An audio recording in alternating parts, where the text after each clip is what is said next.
বন্ধুরা সবাই কেমন আছো? বন্ধুরা আজকে তোমাদের আপন মায়ের সাথে রাতে কাজ করার অসাধারণ একটি সত্য ঘটনা বলবো।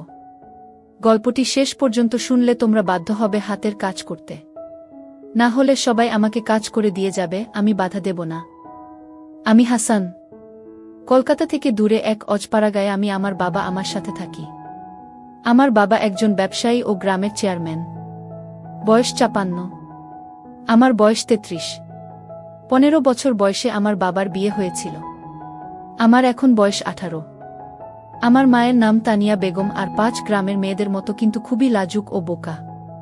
আমাকে জ্ঞান হওয়ার পর থেকে এখনো উঁচু গলায় কথা বলতে শুনিনি।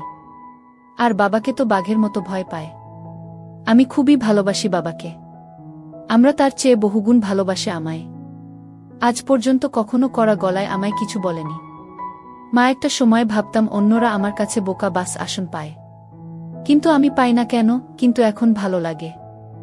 যাই হোক, আমার আম্মা পৃথিবীর সবচেয়ে সুন্দরী বললেও কম হবে, কারণ আমার বয়সী একজন নারী আমার সমান সন্তানের এত কম বয়সে জন্ম দিলে শরীর ভাঙার কথা।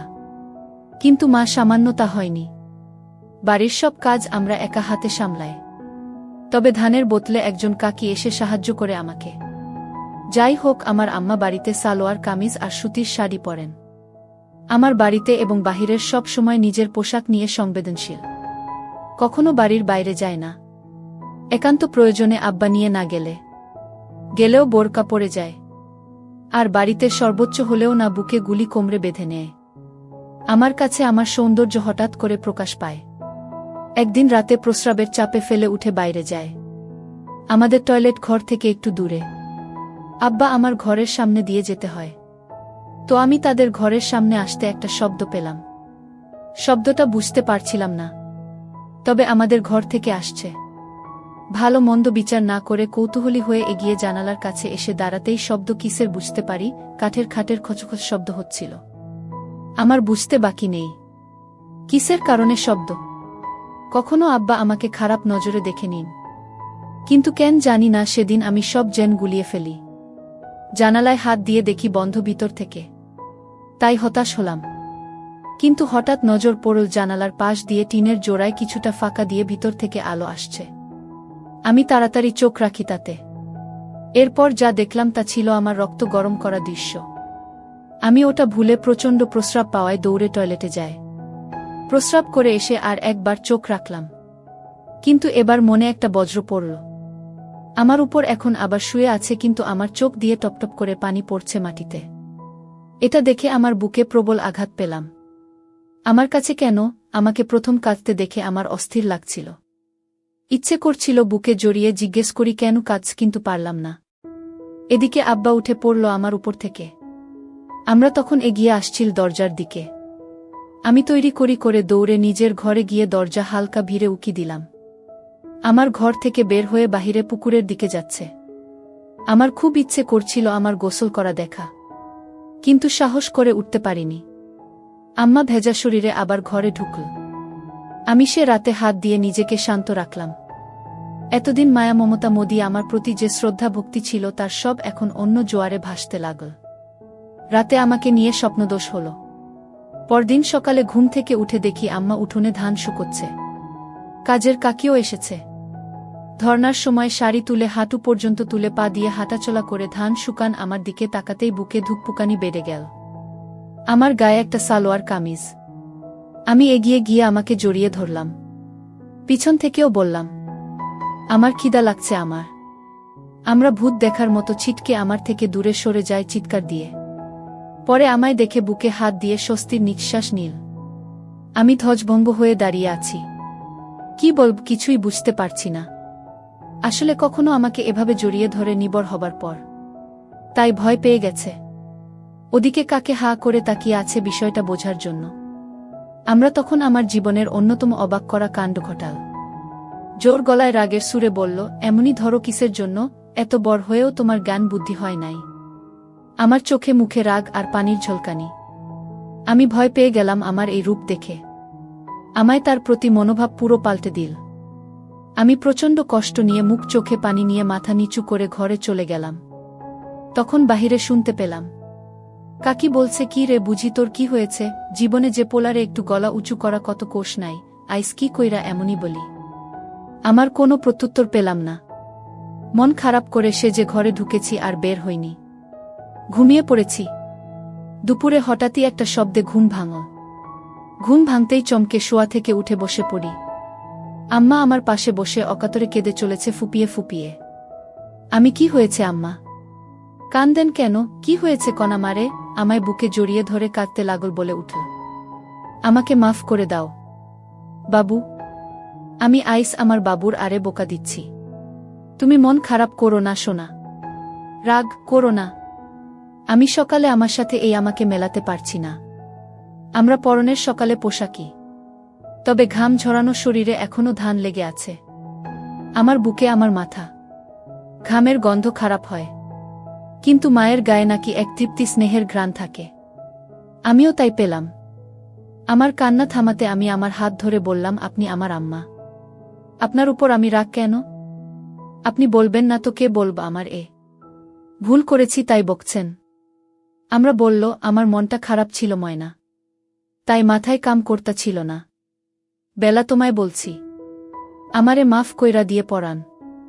আমি, আপনি এসব বইয়ের নাম, আমি আপনাকে ভীষণ ভালোবাসি। আপনি এমন করলে আমি কষ্ট পাই।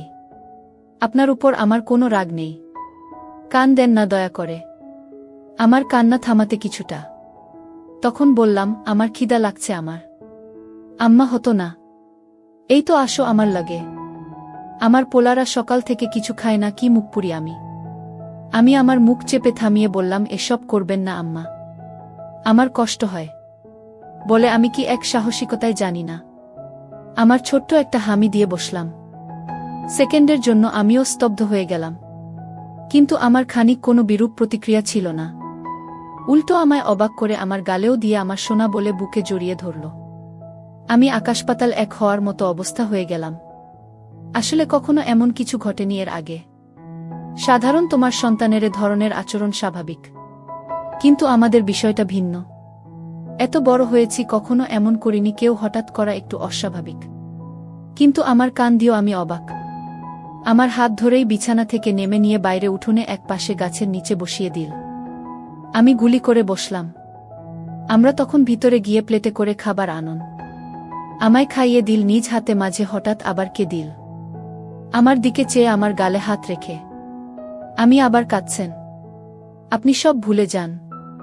আমি না আপনার পোলা, আমারে ভালোবাসেন বলেই তো বকছেন। না হলে বকতেন না তো। আমি আমার চোখ মুছে দিলাম। তারপরও থামে না। আমি আর খাব না, আপনি কাঁদলে আমি উঠে চলে যাচ্ছি। তখনই আমার হাত ধরে বসিয়ে দিল, বল, আচ্ছা আর কান্না, বসো বসো। আমি মার চোখ ভালো করে মুছে দিয়ে আবার আমি দিলাম। প্রথমবার দিয়ে সাহস বেড়ে গেছে। মা এবারও কিছু বলল না। মুচকি হেসে আমার প্রতি স্নেহ প্রকাশ করল। আমি বুঝলাম না, অপরাধবোধে আবেগী হয়ে গেছে বলে এই আচরণ। যাই হোক, স্বাভাবিকভাবেই নিলাম। খেয়ে উঠে গোসল করে এলাম নদী থেকে। বাড়িতে ঢুকে দেখি আম্মা গোসল করে কাপড় ছিল ওখানে। গায়ে একটা নীল শাড়ি, ভেজা চুলে গামছা বেঁধে খোপা করে কাপন আছে। তখনই আর এক কাহিনী ঘটল।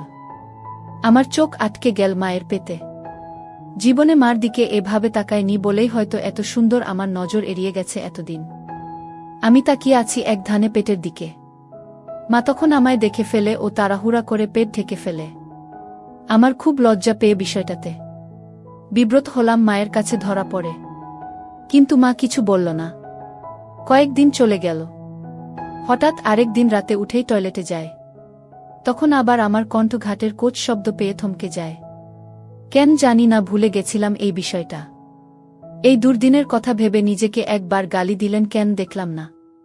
রীতিমতো জানালার পাশের ফাঁকা চোখ রাখতেই আবার সেই দৃশ্য। আমার চোখে মুখে ঠিক আগের মতোই নীরস জানি, একদম নিস্তেজ লাশের মতো পড়ে আছে।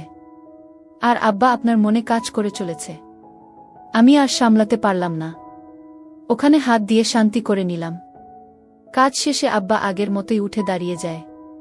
আমাকে দেখে আজ এক প্রকার রাগ হল। কেন এই বুড়ো যে আমার মতো এক রূপবতীকে পায় তা আমার বুদ্ধিতে আসে না। এই বুড়োর সাথে এমন মেয়ে বয়সী নারীকে মানায় না। থলথলে ভুঁড়িওয়ালা পেট নিয়ে কোনো লাভই হচ্ছে না। তা ক্লাস 1-এর বাচ্চাদের ও বুঝতে বাকি থাকবে না। আমার খাট থেকে নেমে আঁচল ঠিক করতে লাগল। আমি বুঝলাম বের হবে, তাই দ্রুত ঘরে গিয়ে দরজায় উকি দিলাম। আমরা দরজা খুলে বের হল। দরজা খুলে হঠাৎ কেন জানি না থেমে গেল কিছু সময়। এরপর হঠাৎ মুচকি হেসে মুখটা লাজুকতা করে হাতে থেকে লজ্জা প্রকার দিল। আমি বুঝলাম না কেন এই কাণ্ড। মাত্র যে নারী তার অপূর্ণ কর্মকাণ্ড সেরেছে, সে কিভাবে এমন খুশি।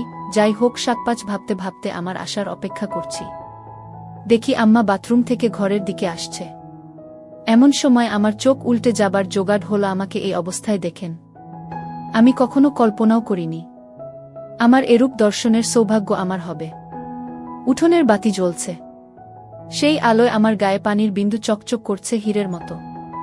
হঠাৎ আমার ঘরের সামনে এসে থেমে গেল। আমার দিকে আমার মুখ আচমকা হাত তুলে আডমোড়া ভাঙার মতো করল, আর তার জন্য আরও ভাল লাগছিল। হঠাৎ আবার ঘুরে দাঁড়ালাম। এটা দেখে আমার ঘুম সারা বাড়ি অবস্থা। আম্মা ঘরের ভিতরে ঢুকে গেল। এদিকে আমার কি আর শান্ত থাকার জো আছে? আজও আমি হাত দিয়ে নিজেকে শান্ত করে নিলাম। সকালে উঠে দেখি অনেক বেলা, রোদের আলোয় ঘুম ভাঙল। উঠে বাইরে বেরিয়ে দেখি কাজের কাকি আর আমার গল্প করছে আর ধান সিদ্ধ করছে। আমি গিয়ে তাদের সামনে দাঁড়ালাম। কাকে বলল, আপনি উঠছেন? এত বেলা কইরা কেউ ঘুমায়? আমি মুচকি হাসলাম। আম্মা, জামানি হাত মুখ ধুয়ে আস, খাইতে দিই বলেই আমায় অবাক করে দিয়ে কাকে সামনে আমার হাত ধরে নিজের দিকে টেনে হামি দিল ও মাথায় হাত বুলিয়ে দিল। আমি অবাক, ওর সাথে লজ্জাও পেলাম। কাকির সামনে বলে, আমি চলে যাই, হাত মুখ ধুয়ে শেখাই। গ্রামে একটু ঘুরে বাড়ি এসে দেখি কাকি চলে গেছে। আমরা বসে আছে মাদুর পেতে। আমি, আম্মা এমনি কইরা মানুষের সামনে এসব দেন কেন? আমার খিলখিল করে হেসে দিল, বল, স্মরণ পায় আমার মানিক। কেন খারাপ লাগে? আমি খারাপ কেন লাগবে? কিন্তু মাইন সামনে এসব ভাল লাগে না। আপনি এমন করবেন না। আমার ইচ্ছা ময়নার করুন না। এখন কি খাইবা? আমি মনে মনে বলি, তোমাকে খাব, কিন্তু তা তো আর বলা যাবে না। তাই বললাম, আপনি আমাকে ভাত খাওয়াই দিবেন আম্মা। আম্মা, দিব না কেন? আমি এখনই আসছি। আমরা ভিতরে গিয়ে খাবার নিয়ে এল। বসার সময় বলল, এই গরমে এসব বস্তু কিংবা আছো কেন? সাতখোল গরমে আর গায়ে কিছু দেওয়া লাগবে না। বেডা মানুষ খালি গায়ে থাকলে কিছু হয় না। আমি শার্ট খুলতে খুলতে একদম স্বাভাবিকতা নিয়ে প্রশ্ন করলাম, জেন বুধ ছেলে। আমি, আচ্ছা মা, আপনার গরম লাগে না? আপনার গায়ে তো আমার থেকেও বেশি কাপড়। আমরা মুচকি হেসে লোক নাগালে দিয়ে বল, বেশি মানুষের এমন কইরা থাকুন লাগে শোনা। আমি, কেন? বেড়া গো, শরীর আছে বেগনাই। এমন কেন?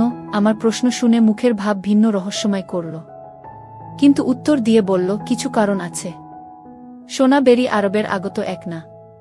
তুমি খালি গায়ে থাকলে কোনো কিছুই হইব না, কিন্তু আমি খালি গায়ে হলে সবাই ফ্যালফ্যাল কইরা চাইয়া থাকব। আমি, কেন যাইয়া থাকব কেন? আমরা এবার একটু নাছোড়বান্দা অবস্থায় পড়ে গেছে। কিন্তু সে কেন জানি না আমায় থামিয়ে অন্য কথা বলছে না। আমার প্রশ্নের উত্তর দিচ্ছে। কেন করছে সেটা আমার কাছে বিষয় না। আমার ভালো লাগছিল, তাই আমিও বলেই চলেছি। আম্মা, আচ্ছা, তোমার বুক ই বুক বড়? বেরি গোবর বুক থাকে, তাই চাইতে থাকে। আমি আবারও বুঝিয়ে বলি, বুক তো আছে।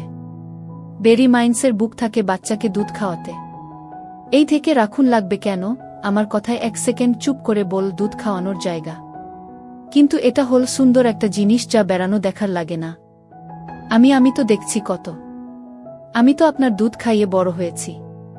আমরা প্রথমে অবাক হলেও আমার কথার মানে বুঝে বল, তুমি আমার পোলা ছোট থাকতে সবাই সন্তানদের দুধ খাওয়ায়, তুমি দেখলে সমস্যা নাই। আমি এবার মাত্রা ছাড়িয়ে একটা প্রশ্ন করলাম, আচ্ছা মা, এখন আপনি আমার দুধ খাওয়ান না কেন? আমার চোখ বড় করে বিস্ময় প্রকাশ করল, কিন্তু রাগের না, অবাক হয়ে। ভেবেছে আমার উত্তর দেবে না, তবে আমার ধারণা ভুল প্রমাণ করে বলল, এখন তো আমার নাই শোনা। আমি আমার বুকের দিকে আঙুল ইশারা করে বলি যে আছে। নাই কোনো কেন? নাকি আমি বড় হয়েছি দেখে আমায় আর ভালোবাসে না? আমার প্রশ্ন শুনে হেসে দিয়ে বল, পাগল পোলা আমার। মায়া ঘোষ মিলে বাচ্চা হওয়ার কয়েক বছর পর দুধ শেষ হয়ে যায়। আমি তো সুযোগ পেয়ে ধরে বসি। আমি দেখছি আপনার আছে, আর আপনি কোনো নাই, ততক্ষণে আমার খাওয়া শেষ। আমার হাত ধুয়ে ফেলেছে। আম্মা আরে পাগল পোলা, এই বুকের ভিতরে রোশনাই না হলে কি তোমায় না খাওয়া রাখতাম? আমি আমার কথা শুনে আকাশ থেকে পড়লাম। আমরা এত সহজে কথাগুলো বলছি যে আমার সাথে নিত্যদিনের, তাই আমি বুঝলাম মা আমার কথায় রাগ করছে না। আমি এগুলো তাহলে এতবড় কেন? আমরা এবার চোখ বড় করে ছদ্মবেশী হাসি চেপে বিস্ময় প্রকাশ করল, আর কোনো কথা বলল না। কিন্তু হঠাৎ উঠে পড়ল। আমি ভয় পেয়ে গেলাম আমরা করেছে কি না ভেবে। আমার দীঘা বাড়ি বলো আর সবার সাথে।